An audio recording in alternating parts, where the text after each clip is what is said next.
Good morning, pressures. We're going to give my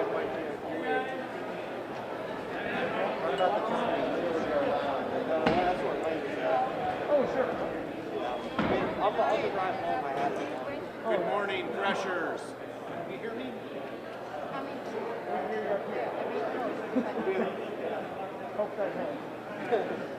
Good morning, pressures.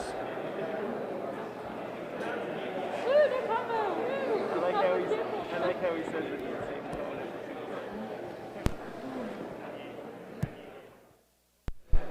Hello? There we go. Good morning, Threshers. Welcome to Convocation. Please take your seats. I want to begin by wishing all of you a happy Valentine's Day. Today's our universal day of love and wishing others happiness and well-being. So please make sure you take time today to wish those who you care for a good day, a happy Valentine's Day. I also want to welcome not only those of you who are here, but those of you joining us on our streaming platforms. I hope you can hear us well. It seems appropriate today on Valentine's Day, as we talk about love and kindness, that we also talk about compassion. And our speaker today is an expert on compassion, especially compassion in the workplace. Nate Regier is a 1990 graduate of Bethel College, where he achieved a Bachelor of Arts in psychology while also playing on the varsity tennis team. We have any tennis players out there? Yeah.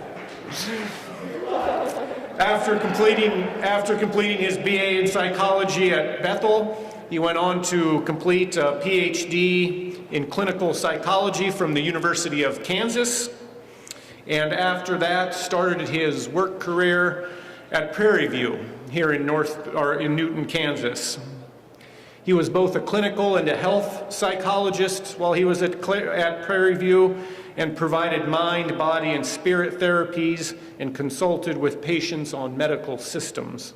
He also designed curriculum for mind-body treatment programs and conducted research on integrated behavioral medicine. During his time at Prairie View, he was also the director of Prairie View Process Solutions, where he was in charge of the organizational consulting division and specialized in training, consulting, coaching, and business development. I think ideas that would become really important in the next phase of his life. For after his work at Prairie View, he strove out on his own and ended up founding and becoming the CEO of Next Element Consulting. Next Element Consulting is located here in Newton, Kansas, but has a global reach. He states that his purpose as the CEO of Next Element is to bring compassion to every workplace in the world. We don't often think of compassion in the workplace, but I think after today you'll find out that it's important. Next Element has 3 strategic goals: develop and disseminate cutting-edge tools to bring more compassionate accountability to the workplace, train, certify, and support a global network of professionals who are using those tools, and 3, partner with others to elevate the message of compassion at work. In general, he thinks a lot about compassion as it applies to business development, strategic partnerships, and thought leadership.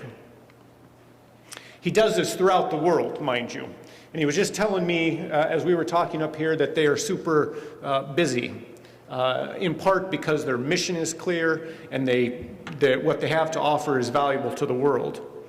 So Nate gets to travel around the world most of the time doing presentations. Here are some of the comments that people have written about his presentations. Quote, Nate's presentation skills are second to none. Energetic, polished, interactive, confident, and entertaining. Close quote. Another one. Quote, charismatic, passionate, transparent, more articulate in the moment than anyone I've met or heard. Close quote. So Nate's a good presenter, and we're excited to have him, and with his busy schedule, I'm especially excited that he could make it to convocation today. In addition to being a good speaker, he's an effective writer. His 2017 book, Conflict Without Casualties, a field guide for leading with compassionate accountability, is on my shelf in my office and probably the shelves of a lot of other leaders in their workplaces. So please help me give a hearty Thresher welcome to Nate Regier.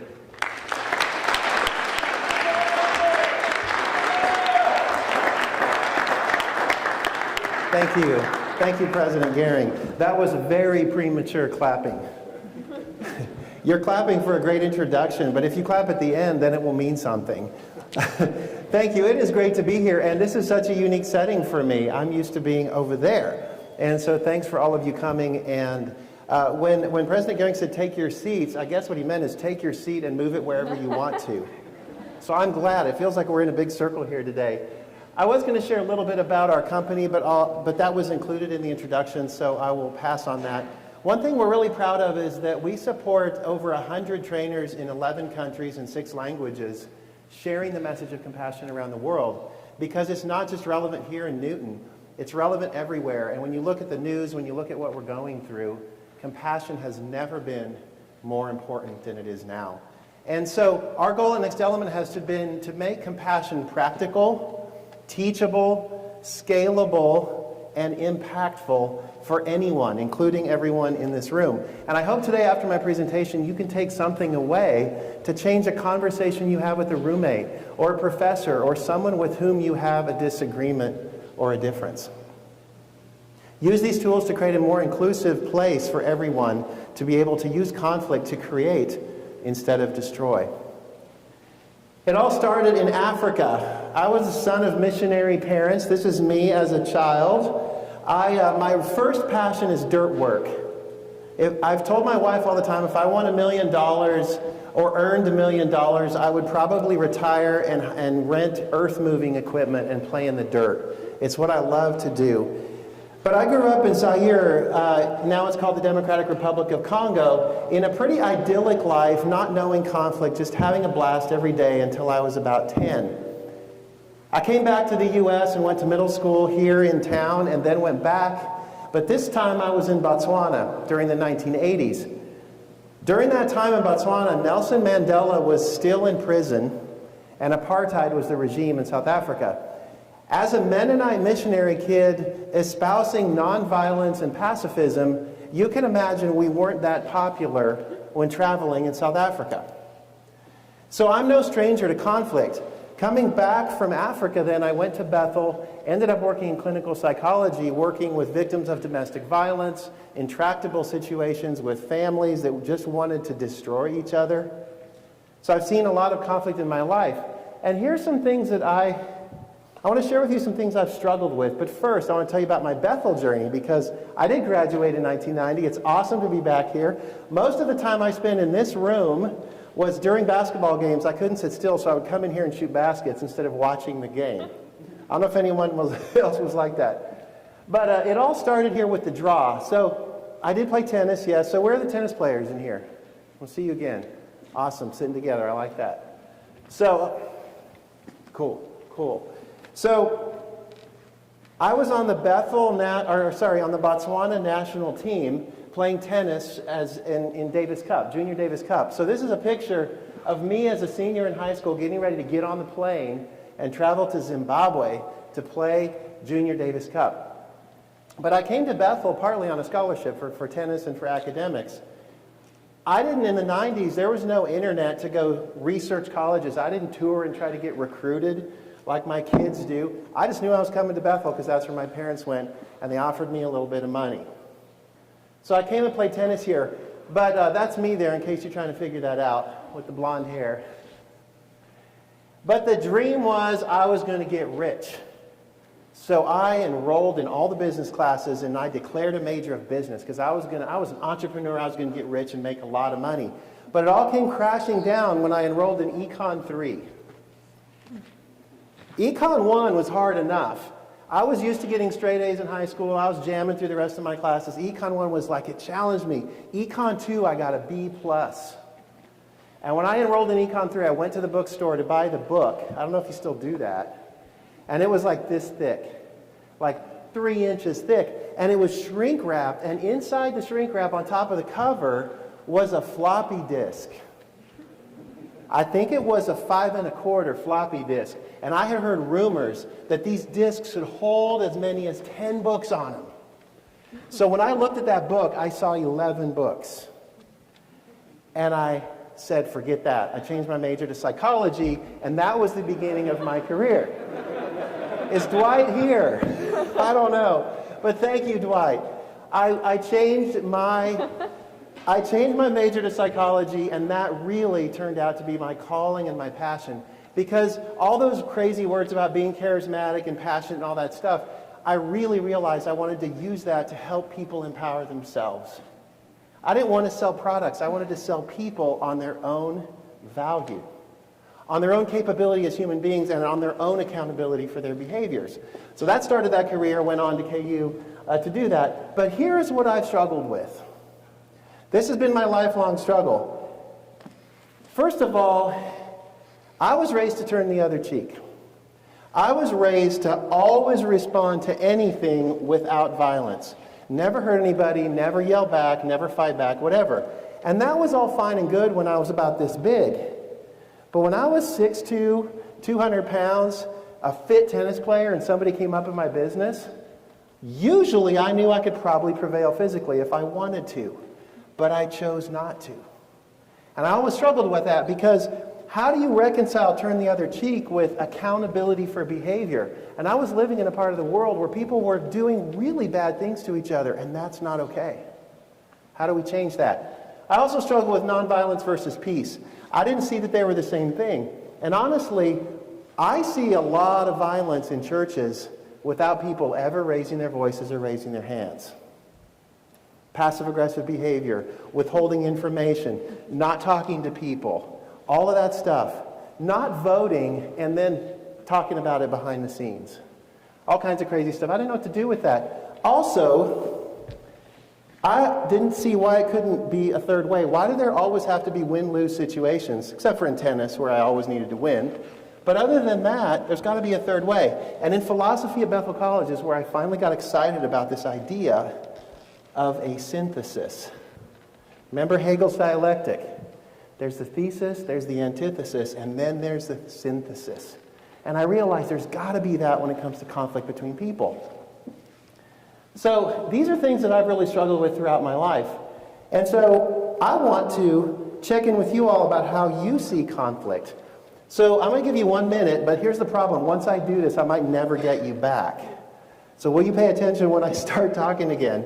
I want to give you a minute to find someone next to you and share with each other your associations with conflict. What does conflict mean for you? What was it like when you were growing up? When someone says conflict, what does that mean? I'll see you back in a minute.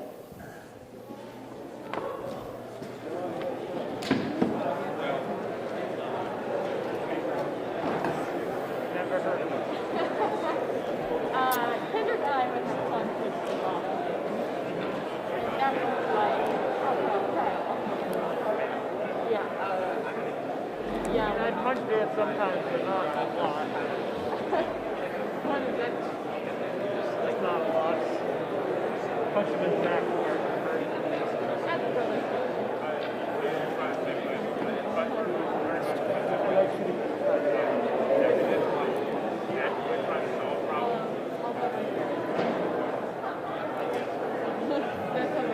That's okay.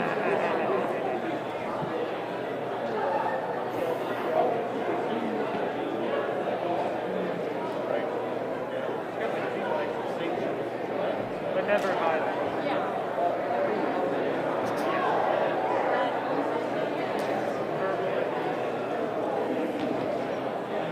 Look at them loving.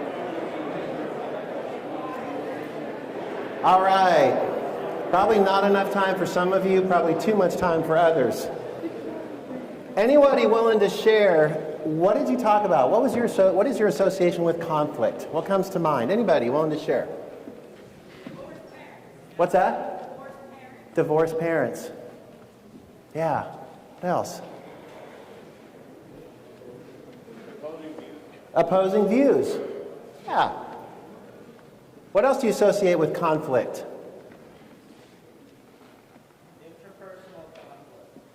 Interpersonal what?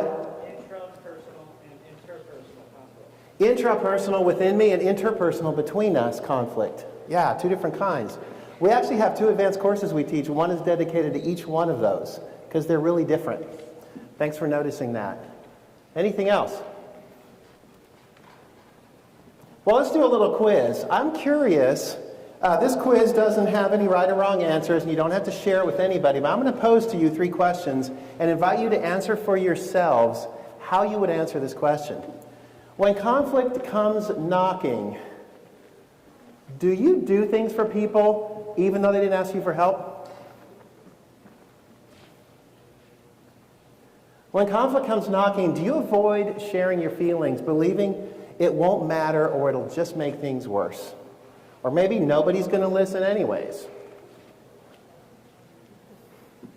When conflict comes knocking, do you get upset with people that aren't as committed as you and they just don't care enough?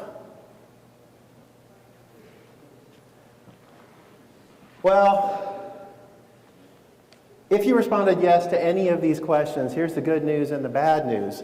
The good news is you aren't alone. I do it every day. We all do it. You're human. And the other good news is that you're okay. You're okay even though you respond to conflict this way. But the bad news is you're part of the problem. Because every one of these responses is drama. Every one of these responses is drama. So what is conflict anyways? We thought, conflict has so many negative associations for people that even if you Google conflict, you know how Google starts to fill in words and phrases? Often what we see is things like management, reduction, mediation, and all of those words make it out to be like conflict is the bad guy.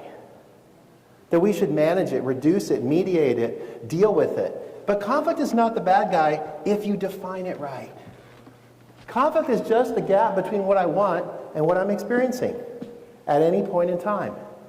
It's not that complicated. I want to be here by 10:30, but I'm experiencing 4 people in front of me at Mojo's. And one of them's paying with pennies. It's not good or bad, but it's a gap. What are we going to do with that gap? And no matter what is going on, there is tension in that gap. And I'm curious if you experience any of these tensions between what you want and what you're experiencing. Maybe where you are and where you want to go. Physically, spiritually, psychologically, emotionally. What about the gap between where I want to go and where others want me to go? A lot of pressures right now in our lives about what we want to do, what people want us to do, being pulled in lots of directions. Have you ever experienced the gap between how you feel and how you want to feel? Look at this dude at the bottom of this slide. He's next on the zip line. And the person in front of him seems to be loving it. Like this is nothing but a thing. I've been looking forward to this my whole life. And he's scared to death. He probably wants to feel different than he does. Have you ever experienced a gap between how you see yourself and how you want others to see you? We are all in the business of impression management. It's human nature. We care. So regardless of where the gap is for you, there's energy in the gap. Have you felt it? Do you feel the pit in your stomach, the racing heart rate? Sometimes you can't sleep at night because you're thinking about it. Maybe the hair goes up on the back of your neck, your face gets flushed. Everybody experiences it differently. But that gap has energy. The real question is not whether the gap is good or bad. The real question is, what are you going to do with that energy? Because it demands to be spent, and it will be spent somehow. What are you going to do with that energy? Well, here's what drama is. Here's our definition of drama. We define drama as using the energy of conflict. So you're making a choice on how you're going to use it. What are you using it for? To struggle against ourselves or each other, with or without awareness, to feel justified about our negative behavior. Let's break it down because that's kind of a big academic definition here. Number one, there's 3 hallmarks. First of all, struggling against ourselves or each other. This is always an adversarial process. Every time there's drama, somebody wants to win and somebody wants to lose. But sometimes both people want to win and sometimes both want to lose. Have you ever been in a fight with someone about who's the biggest loser? And you both want to be at the bottom and you're really fighting for that position. 2, with or without awareness. We may be doing this on purpose, but the truth is we're not near as devious and conniving as we would think we are, because we've been doing this since the day one. We learn this from our parents. We learn this from our teachers. We learn this from our siblings and our friends, and we learned it in school. These are habitual habits of how we deal with conflict we've been doing our whole lives. Why do we do it? There's only one goal. The only agenda or modus operandi of drama is to feel justified. What does that sound like? Well, here's how you know you're seeking justification. If your goal is to be able to say, see, you're in drama. Because now you're spending energy being right instead of being effective. I use it every day with my kids. See what happens when you don't listen to Dad? See, I told you so. See, I always mess it up. See what I mean? Every single one of those is drama. The need to be justified. I think this, we don't have time today, but I think it really goes back to what it means to be human and to try to play God. Because feeling justified, all it is us trying to decide who's okay and under what conditions. That was never our job. It was never our role. There's got to be a better way. There's got to be a better way. Because this stuff consumes a lot of energy. Research in the workplace shows that just in America, we spend about $350 billion a year dealing with this crap instead of doing our jobs. That's a lot of time spent that we're getting paid for, that we're not being productive. So it all started to make sense to me in about the mid-90s when I heard Michael Meade speak. When I was working at Prairie View, he came as a guest speaker, and his thesis is that the purpose of conflict is to create. What? He works with inner city youth in LA. He works with tribal rites of passage in Africa. He works with really tough situations. And he's telling me that the purpose of conflict is to create. And so I'm like, okay, how can this be? But then what I realized is that diversity is the mother of all conflict. And diversity is beautiful and wonderful and purposeful. And our world would not exist and thrive without diversity. So if diversity is amazing and purposeful and wonderful, and diversity is the mother of conflict, then the purpose of conflict is to keep creating. That's what we're here for, to be co-creators on this earth. And we've been given this wonderful energy source called conflict. And it was put in motion because we're different. So then the question is, how? Seriously, I mean, even if you can buy all this logic up to this point, the real question is, okay, fine, so how do I do it? Because what I really want to do is say, see, mm-hmm. You don't even have to say a word, just go, mm-hmm. This is why compassion exists. Not only do we try to be human by playing God, but we're also given this unbelievable thing called compassion, which is the toolkit. Compassion is what makes us human. It's what brings us together, and it's what gets us back on track when we lose our way in drama. So, how do we define compassion? I'm going to give you another minute to find someone near you and have a conversation about what does compassion mean to you? If you were going to define it, what would you say? See you back in a minute.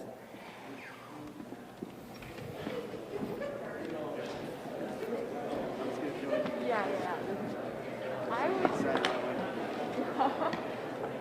I would probably say like being finding someone that really you feel mad at them.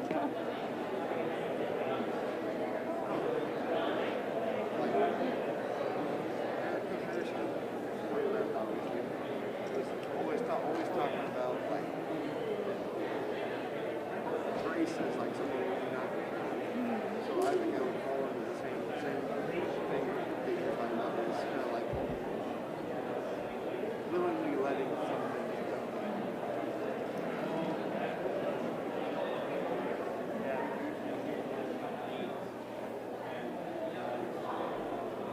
gotta be for the bitter person. Yeah. Not just letting it go and then being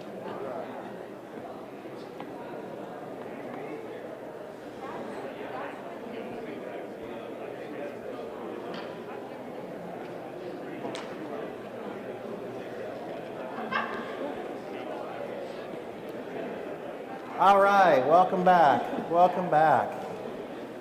So I'm not going to ask you for your definitions, partly because I'm about to bust all of the myths of compassion right now, and I don't want to call anybody out accidentally. So before we go further, hold on to those definitions, hold on to your conversations, and I want to share with you what we've discovered are 4 major misconceptions about compassion. This incredible gift we've been given to turn conflict and diversity into creation. But we don't understand it fully. So here's what I want to share with you. The first misconception is that compassion is about alleviating suffering. With all due respect to Stanford and Harvard, who are leading the world right now in compassion research, they define it basically as empathy in action. It's more than just my heart goes out to you, I feel your pain, but I want to go take it away. Like when you watch those ASPCA commercials and that poor puppy is freezing and you want to send money to give them a warm place and some food. This is basically saying compassion means to take the suffering away. But here's the reality, is compassion means co-suffer, not take it away. The purpose of life is not to get rid of the suffering. The purpose of life is for the suffering to have purpose.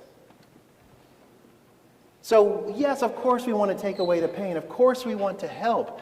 But how many times have you seen help create dependence, undermine dignity? This was one of the big messages I learned from my parents growing up in Africa, is the purpose of us being here is not to show them the way. The purpose is to struggle together towards a new creation.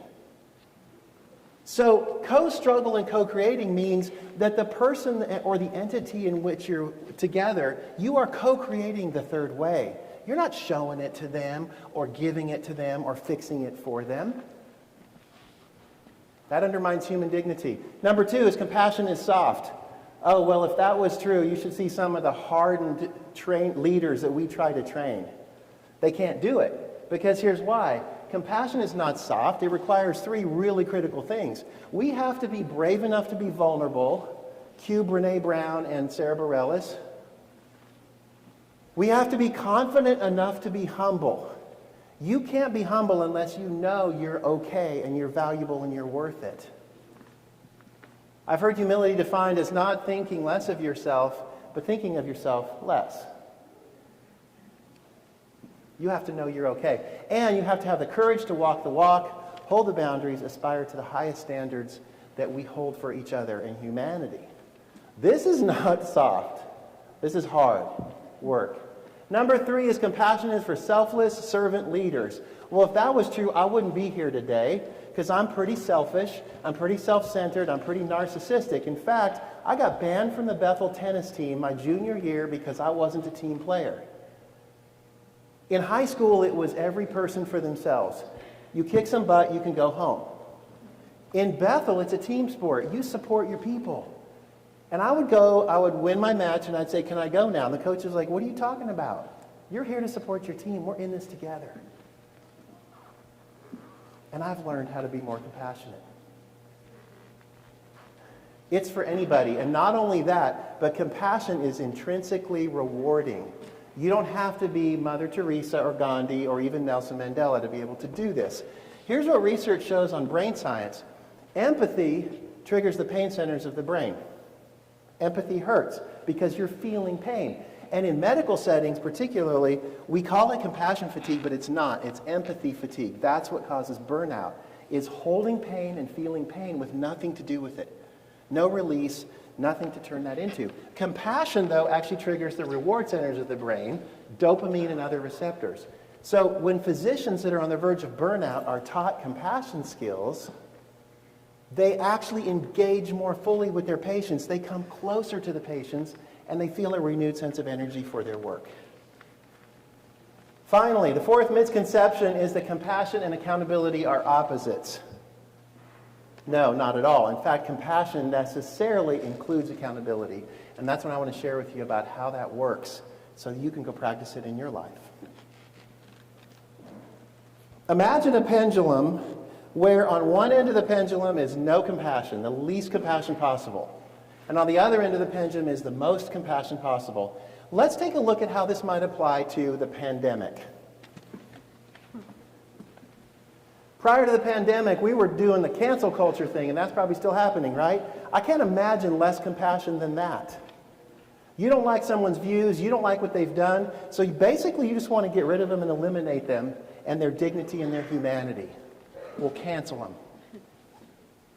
Then COVID came along. Now everybody's got it, so we say things like, we're all in this together. You're suffering in Russia, we're suffering in America, you're suffering in Kansas, we're suffering in Nebraska. We're all in this together. What about the vaxxers versus the anti-vaxxers, or the mask wearers versus the non-mask wearers? That's kind of where we are now. Maybe we're not actively trying to hurt those other people, but I know I'm better than them, right?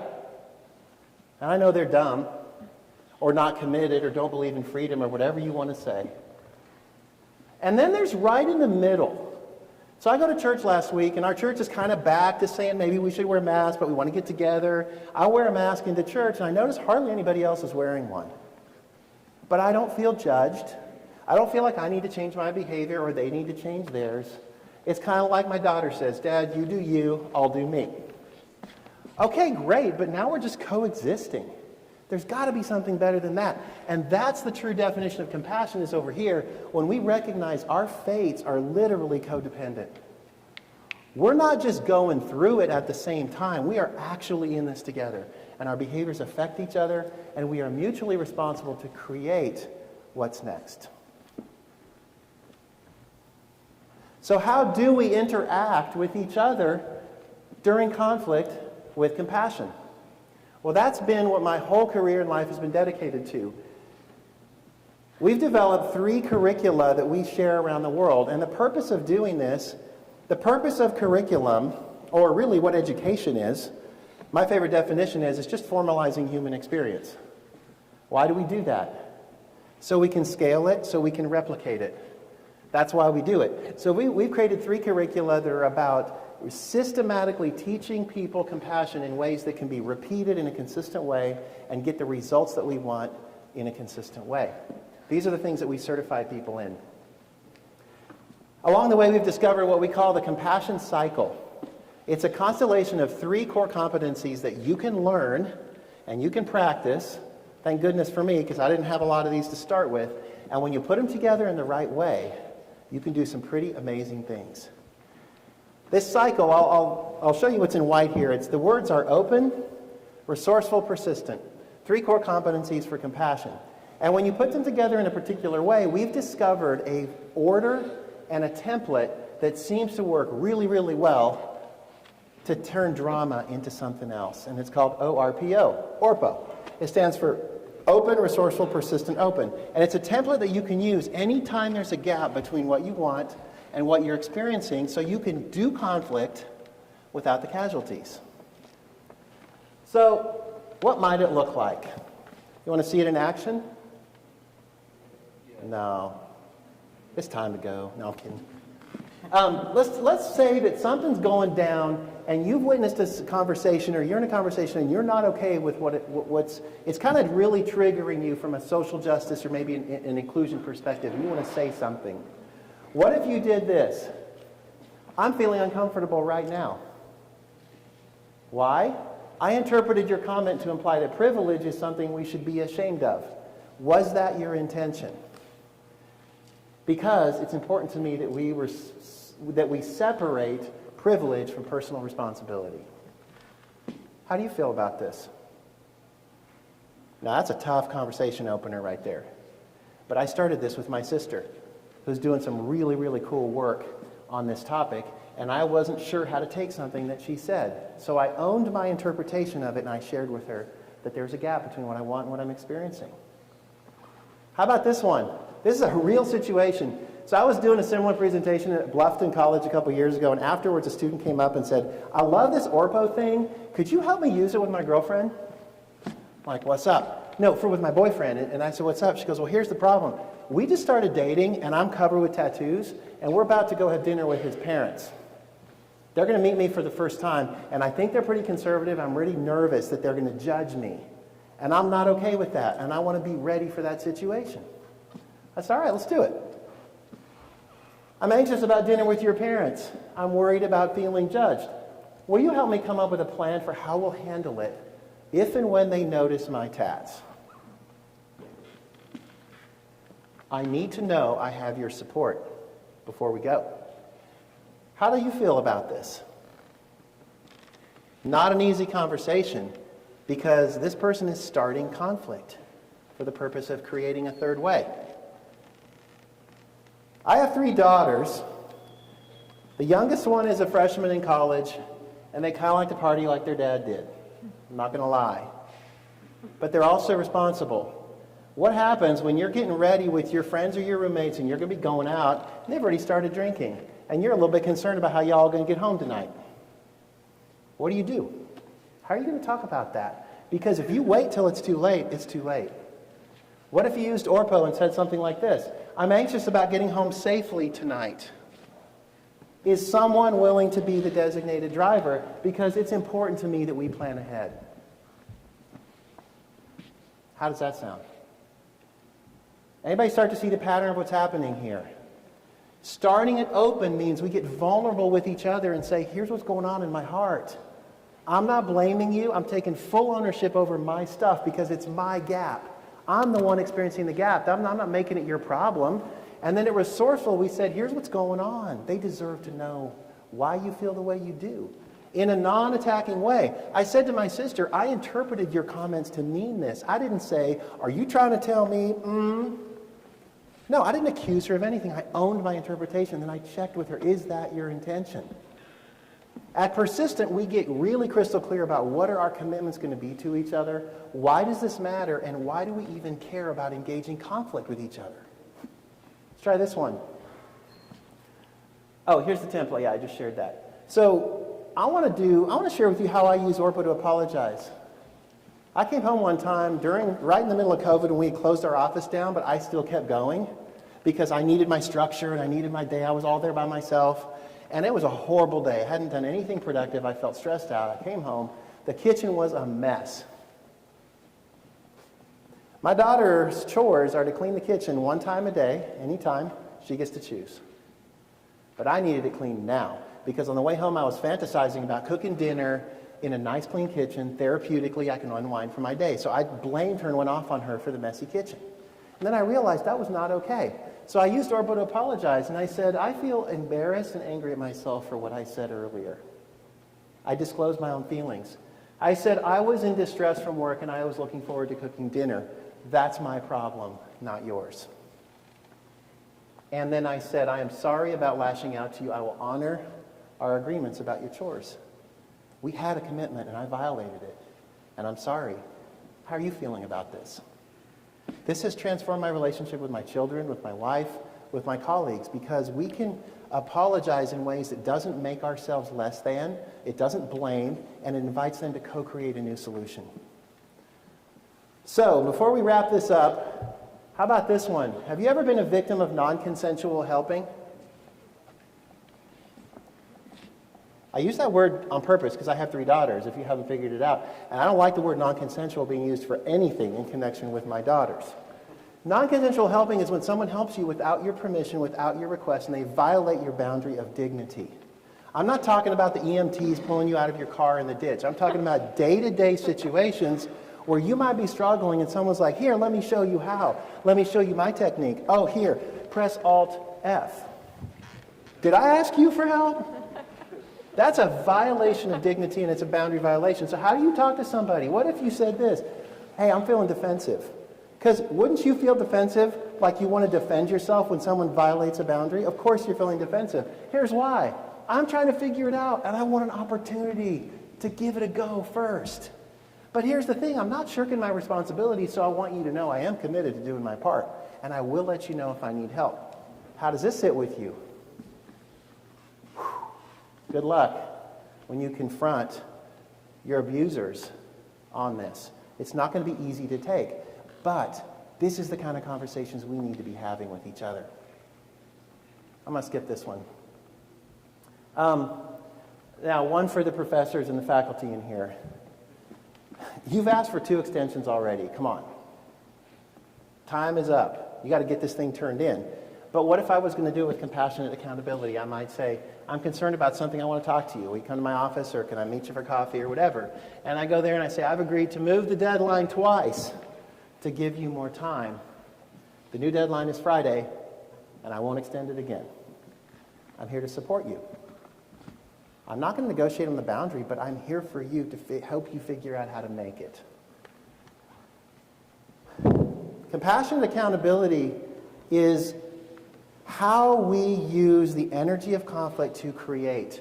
If you'd like to learn more about this, I have a QR code up here. If you hold your phone on it, I'll leave it up. It's going to pull up a URL, and if you go to that URL, you can sign up for an 18-week series of emails that will walk you through my entire book, Conflict Without Casualties, with just a little lesson every week. And as it goes, you'll start being able to do this in your life.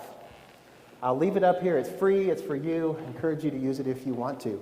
So with that, I'm going to stop and see if anybody has any questions and let President Gehring take over.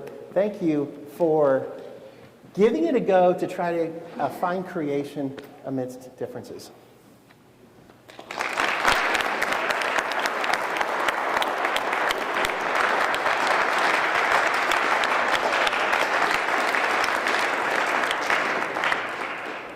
Okay, that was the round of applause that meant something. Oh, real right? one. Yeah. Okay, we have a microphone there, and I don't know if we have another one, but now's a good time for questions.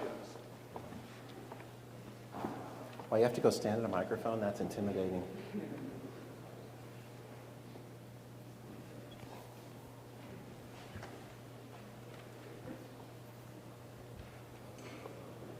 Could you talk a little bit more about the difference between compassion and empathy?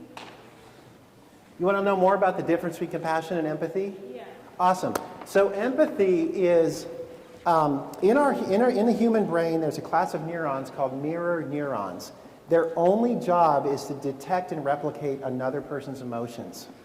It's the neurological basis of empathy. So empathy is when I feel a feeling in relation to what you're going through. I might have the same feeling, but I'm feeling it. So I'm experiencing what you're going through emotionally. Compassion is a much more dynamic, active involvement with that person to work towards a solution based on that. When we teach compassion, we teach 9 strategies, and one of them is empathy. Does that answer your question? Yeah, I was just curious because I have a lot of empathy, but not a lot of compassion. And a lot of people don't seem to understand the difference. Yeah. Well, you could be a good resource to help with that. Yeah. Awesome. Anyone else? I'm curious, how might we go about teaching this to students, like as a future educator, how might we go about implementing these like methods into instructing your kids how to use the same method effectively without like taking up a whole lot of class period to really go over it, like, you know, like full instruction, I guess. Great. How do you teach someone something without teaching it to them? It's a great question.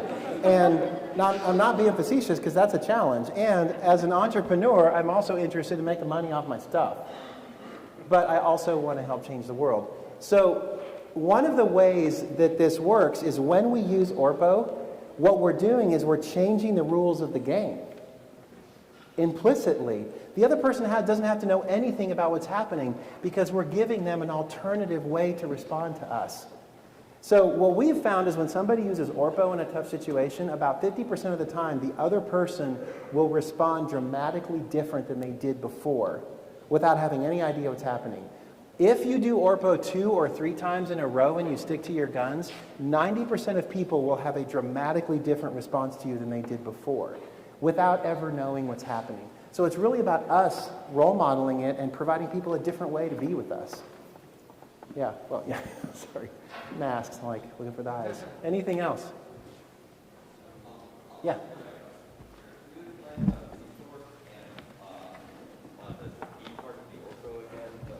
Yeah, the P part of Orpo. P stands for persistence. Persistence is about knowing your boundaries and principles and adhering to whatever the highest standards are that we have between us. And I call it walking the talk. It's really about following through on what matters most. So like with my daughter, persistence was, I owed her an apology because I messed up and I violated our contract and our agreement, and I made a new commitment to her to honor that. That's persistence. Yeah. Can you give us an example of how you use this in like a company or a business? Yeah, thanks. Is that Linda? Hey. How we use this in companies is we train them in this methodology, and then the first homework assignment always is go find a difficult email exchange where it blew up in your face, and how would you say it differently using Orpo? Don't send it, just bring it to the group and we'll analyze it. And then once we all feel good about it, you can send it and watch the difference. We start with texting, we start with forms of written communication, because you can really like it before you hit send. Unlike talking, where once it's out of your mouth, you can't take it back. And then they start applying it to those situations, and then they start applying it in real life, real time. But it's just practice, just putting in the reps. Anything else? Oh. If you have other questions for Nate, you can come up here afterwards and introduce yourself. In the meantime, scan the QR code, and let's give him one more round of applause.